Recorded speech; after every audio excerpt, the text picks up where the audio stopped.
abdominalno disanje kreće dubokim udahom u trbuh, a ne samo u prsni dio kako inače svi radimo pogrešno.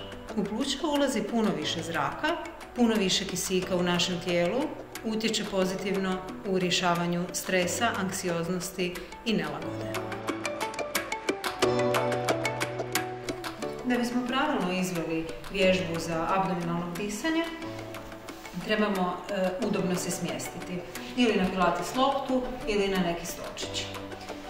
Stopala moraju biti na podlozi, potkoljenice trebaju biti pod pravim kutom u odnosu na natkoljenice, leđa izravnata, jednu ruku stavljamo na prsni koš, drugu ruku stavljamo na abdominalni.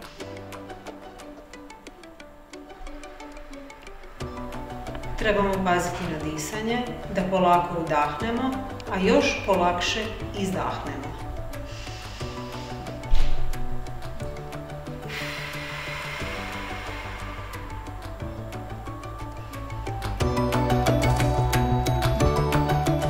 Točka se nalazi 2 do 3 cm ispod ključne kosti, na ovom trokutastom mjestu koje je malo bolno na dodir. Znači, kad nađete bolno mjesto, masirate kružno sa obje ruke 10-ak puta. Nakon toga možete malo jače tapkati 10-ak puta, time se diže energija pluća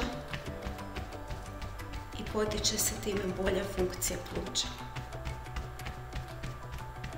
Možete da ponovno ponoviti, znači kružno masiranje pa tapkanje.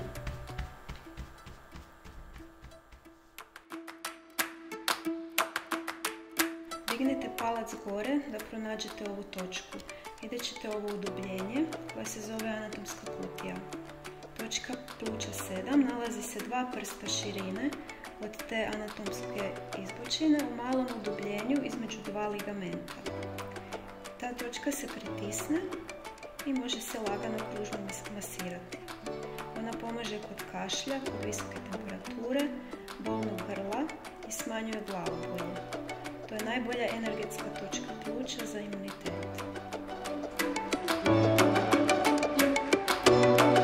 Ispod donjeg ruba patele, 4 prsta niže, na vanjskom rubu tibije.